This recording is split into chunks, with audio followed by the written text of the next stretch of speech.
Muy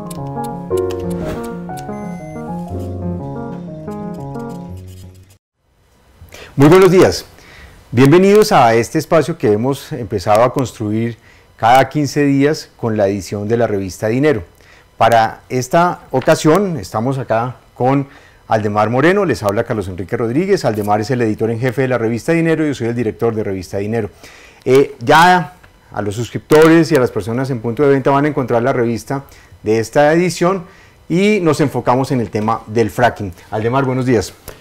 Muy buenos días, Carlos.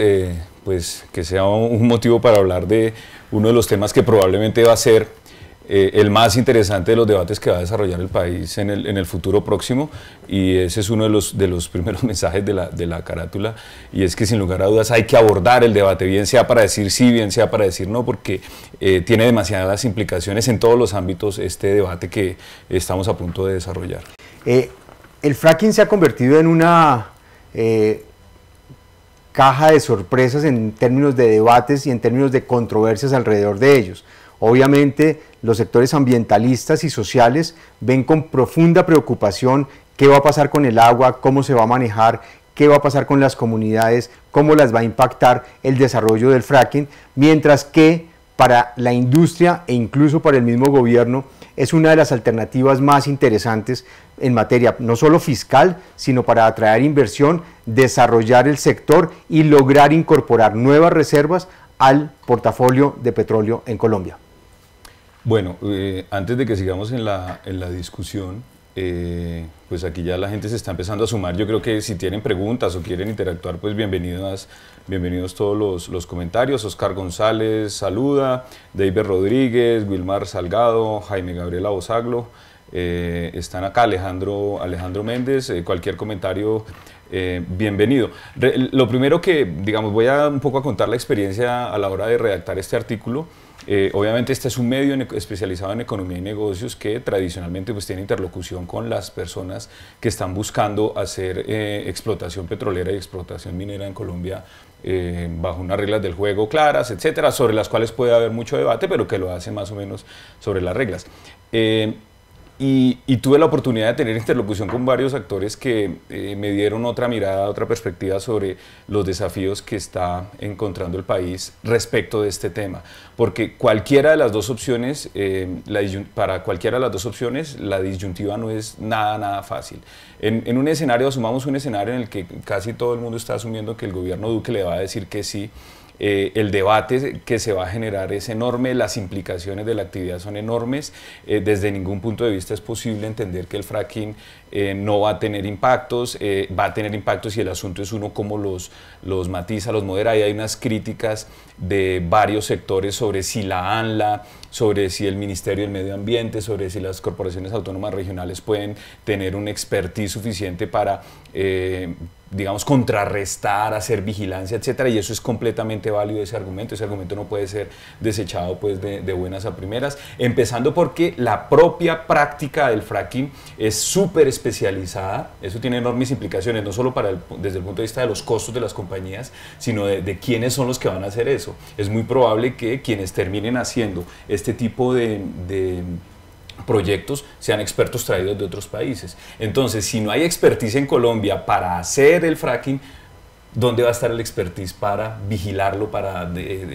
tener, digamos, un control efectivo sobre esto? Entonces, digamos, ahí hay una gran cantidad. Me di cuenta en mi experiencia que esto no es ni en blanco ni en negro. Del otro lado, si el país decide decirle no al fracking, y se imponen las tesis de quienes dicen que debe haber una moratoria en este sentido, estamos enfrentando enormes desafíos desde el punto de vista fiscal, desde el punto de vista de las cuentas externas, y Colombia sin lugar a dudas va a enfrentar muchos problemas antes de 5 años económicos contundentes.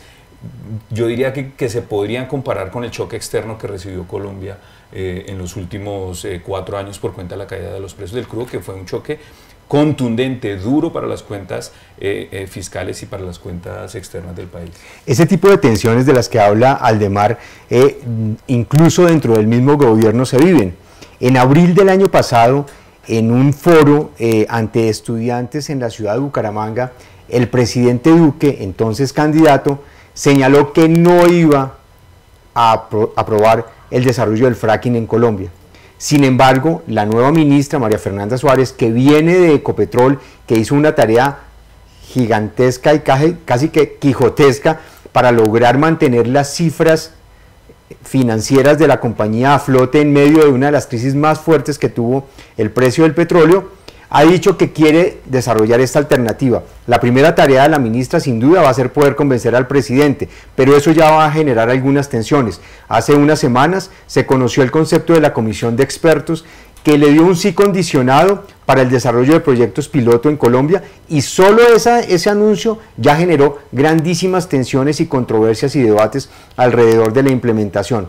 Pero lo más importante de todo es que toda esta discusión alrededor del fracking surge en momentos en que Ecopetrol tiene tal vez los mejores resultados en algunas cifras históricos y sin duda los mejores en los últimos 5 años. Aldemar, ¿qué fue lo que usted encontró ahí cuando fue a hablar con el presidente de Ecopetrol? No, sin lugar a dudas, el caso de Ecopetrol en los últimos años es un caso de éxito en cuanto, desde el punto de vista empresarial, desde el punto de vista de la estrategia, reducción de costos frente a un choque de la caída del crudo. La ministra María Fernanda Suárez nos contó durante el diálogo que tuvimos que Ecopetrol en un determinado momento, después de 2014, comienzos de 2015, tocó piso en cuanto a la cotización de crudo, porque el petróleo había tenido una caída en los mercados internacionales, llegó a estar a $120 el barril y cayó a $28, y la ministra decía, a nosotros nos quitan un poco de precio, como $10, por cuenta de que son crudos no de la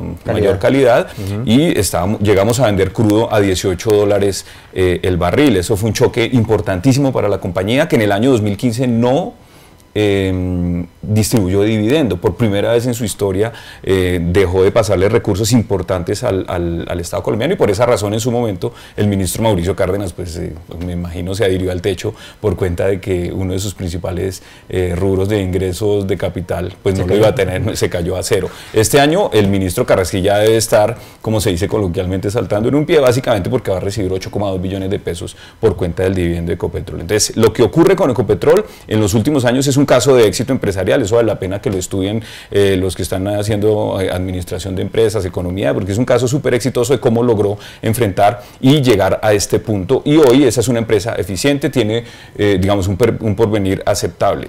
Sin embargo, hay dos tensiones importantes. Una, las reservas de crudo vienen cayendo, el país tiene, digamos, siendo holgados y siendo un poco generosos, de mano blanda con el balance, tenemos 2.000 millones de barriles de crudo en reservas. ¿Qué esos son? Esos son 5 años, casi 6, digamos, también para ser blandos con el diagnóstico. Tenemos 6 años de autosuficiencia, y el panorama que pintaba Felipe Bayón en ese momento es de dónde van a salir, si nos toca ponernos a importar crudo, de dónde van a salir los 15.000 millones de dólares que vale ese ejercicio en Colombia. Esa es una pregunta súper inquietante. Por eso, para Ecopetrol, la posibilidad de hacer fracking es una salida para fortalecer reservas, para llevar la posibilidad de autosuficiencia más allá de los 10, 15 años, etcétera. Ese es un punto. La otra tensión para Ecopetrol es que, de acuerdo con estudios internacionales, el pico de demanda de petróleo en el mundo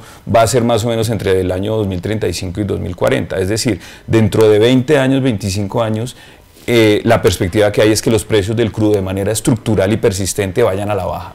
Una empresa como Ecopetrol, ¿para qué va a estar preparada en ese momento?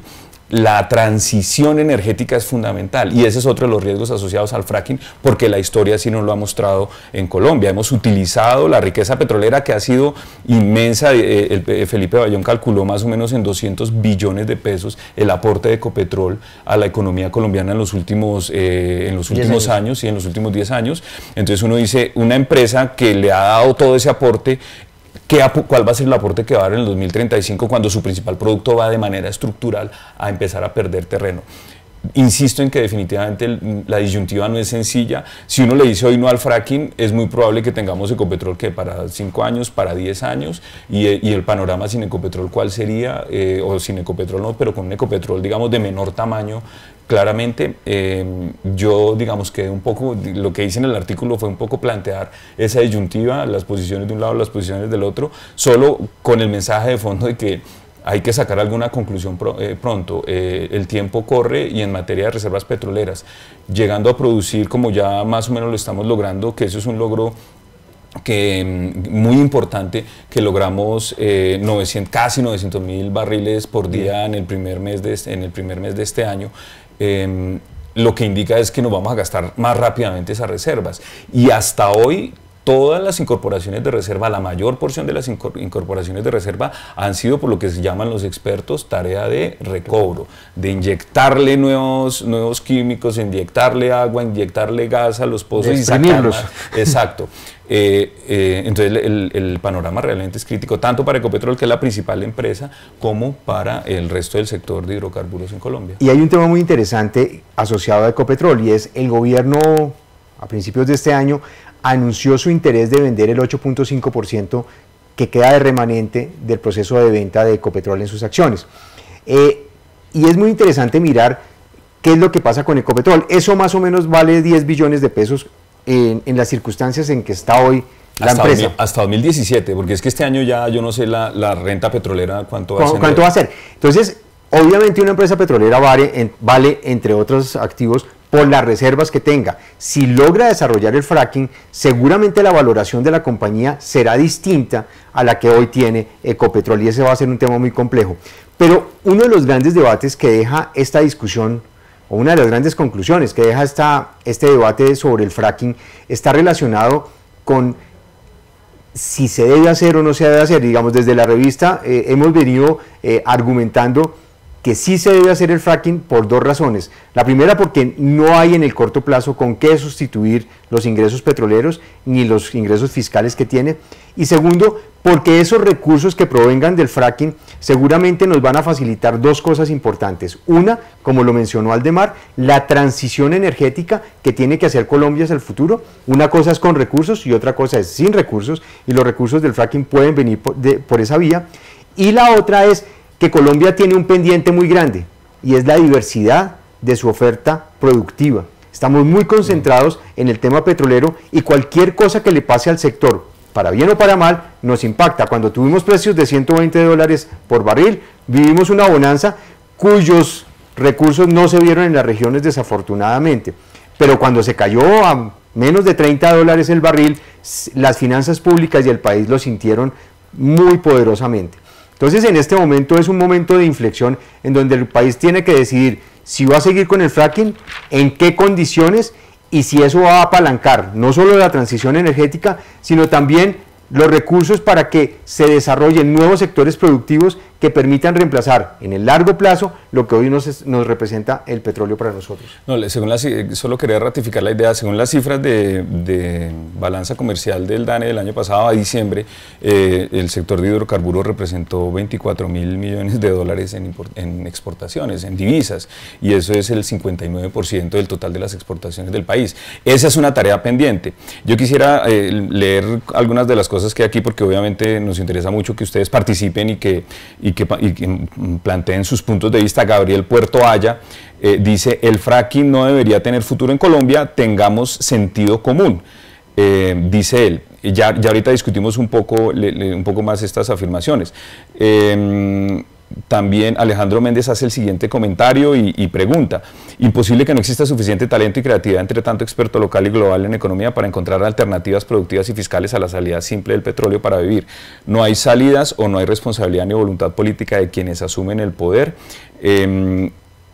Sebastián McCoy, es decir, que privatizarán una parte de Ecopetrol y darán la licencia de fracking. Bueno, y él dice que sí, allá va a haber coimas en eso. Sebastián McCoy. Un segundo, para no ir a leer ninguna grosería. Según aclaraciones de Esteban Dido,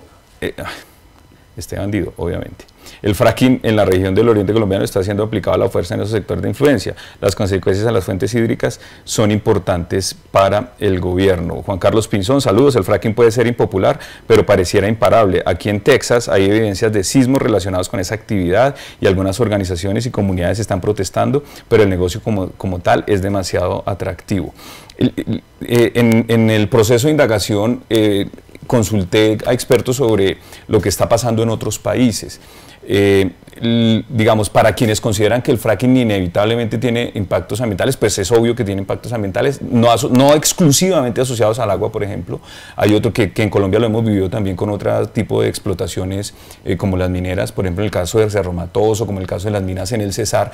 El transporte se vuelve un problema tremendo por la llegada masiva de vehículos que generan levantamiento de polvo, etcétera, y se vuelve un problema también. Es decir, sin lugar a dudas ahí hay un problema.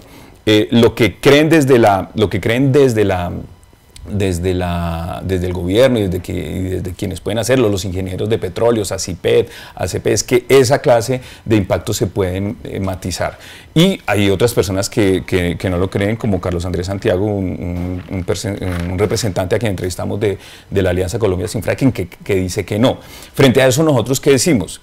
Hay experiencias ya, como lo dice Juan Carlos Pinzón acá, hay experiencias ya en el mundo de fracking. Vaca Muerta en Argentina hoy se está haciendo y produce 60.000 barriles. Que no es mucho frente a la expectativa que tenía. Exacto, 60, pero son 60.000 barriles, digamos, eso eran 60.000 barriles que no estaban antes. Lo hicieron, hubo mucha oposición y según me contaban a mí, la oposición era básicamente de comunidades que vivían alrededor, pero que tenían expectativas sobre la participación de ellos en los proyectos específicos. Y en zonas lejanas, ese es uno de los argumentos de Carlos Andrés Santiago, el representante de Colombia Sin Fracking, y es listo, en Vaca Muerta se puede porque es una zona alejada donde se pueden acotar un poco más los impactos, etcétera, pero aquí en Colombia, en el Magdalena Medio, en medio de poblaciones, en San Martín, en el Cesar, etcétera, va a haber muchos mayores impactos que Colombia no tiene cómo plantearlos. Lo de la sismicidad es verídico, las propias autoridades norteamericanas han advertido aumentos de sismicidad, pero todo eso depende no solo de cómo se haga, sino del tipo de terreno donde se va a realizar. Okay. Y lo que dicen quienes se oponen, entre ellos el respetadísimo Manuel Rodríguez, exministro del Medio Ambiente, lo que dicen es, en Colombia no tenemos, lo llaman así los expertos, estudios línea de base sobre agua y sobre sismicidad para saber hasta dónde es posible, esa es una tarea por emprender, hasta dónde es posible intervenir y que no haya sismicidad y que no se afecten los acuíferos en términos generales. Dicen las autoridades, dice el gobierno, dice el sector, déjennos hacer esa tarea de recaudar información para sacar una conclusión informada. A mí me parece esa una petición sensata. Hacer unos procesos, eso es lo que se llamaría, para alguien que comentó acá, un proyecto piloto. En Colombia, la versión oficial es que en Colombia no hay ni un solo proyecto de fracking ahora mismo, no hay ninguna licencia, y si alguien encuentra que están haciéndolo, pues es sin lugar a dudas una irregularidad y una ilegalidad. Pero lo que dice el gobierno es, entonces permítanos, y lo que dice el presidente de Ecopetrol, permítanos recaudar información, lo que dice el presidente de la ACP, Francisco José Lloreda, permítanos recaudar información, empezar a establecer líneas de base en materia de acuíferos, en materia de sismicidad y en materia geológica para saber si esto va a tener o no el impacto que dicen quienes lo están haciendo. Porque quienes dicen que esto tiene impactos, tienen que reconocer que en otros países ya lo están haciendo. En Inglaterra y en Francia, ¿cuál fue el debate central? Es que los proyectos de yacimientos no convencionales estaban muy cercanos de centros urbanos. Claro, ahí sí ya la oposición es máxima, cosa que por ejemplo en Estados Unidos no ha ocurrido, porque ¿qué ocurre en estados como Texas? Hay intervención para hacer fracking y al lado está la vaquita o el cultivo de tal o cual cosa, digamos. Depende mucho también del clima social que hay sobre el tema, acotando los riesgos evidentes que tiene la actividad, porque sobre eso uno no puede llevarse a equívocos, y es que sin lugar a dudas es una actividad con enormes volúmenes requeridos de agua, con una actividad intensiva, porque cuando uno hace petróleo convencional, abre uno un hueco y empieza a sacar ahí petróleo hasta que se acabe. Aquí toca, se mete uno y va haciendo a lo largo de todo el terreno mucha intervención. Ok, bueno, Aldemar, a todos las personas que se conectaron con nosotros, los invitamos a que consulten la revista Dinero. Además del tema de portada, traemos un artículo de negocios muy interesante sobre los drones de la Fuerza Aérea, un mecanismo nuevo que está generando el Ministerio de Vivienda sobre las hipotecas en reversa, cómo funciona para las personas que no se alcanzaron a pensionar pero tienen una vivienda, un ejercicio bastante interesante, una crónica de una de nuestras periodistas que viajó a Cúcuta sobre cómo era o cómo es un día a día en Cúcuta después de la crisis de finales de febrero, y un artículo muy interesante y el editorial sobre el tema de las cifras de crecimiento que entregó el DANE, que revisó las cifras del 2017 y hay un profundo debate alrededor de esos datos. Solo pues para mencionar a las personas que están acá y que amablemente nos... bueno, ya hablamos con Juan Carlos Pinzón, también un saludo desde acá, él es un periodista colombiano que está radicado en Estados Unidos desde hace mucho tiempo. Jesús Pulido habla sobre las inversiones en energías limpias, renovables, solar y eólica, que hay que buscarlas, sin lugar a dudas hay que hacer un cambio. Lo que estamos diciendo es que eso necesitamos abordarlo con urgencia, que esto ya no puede seguirse aplazando por ninguna razón. Está aquí también Manuel Jara, está Andrés Felipe Leiva, no leo todos los comentarios porque ya nos llegó la hora de despedirnos, Luis Brand, Andrés Felipe Leiva nuevamente, Manuel Jara, Andrés Felipe Leiva, bueno, están haciendo bastantes comentarios allí. Muchísimas gracias por acompañarnos, los esperamos dentro de 15 días con una nueva edición de la revista Dinero. Visítenos en nuestras redes sociales y acompáñenos en la página web de dinero.com. Muchas gracias, Aldemar. Muchas gracias y nos vemos en la próxima edición.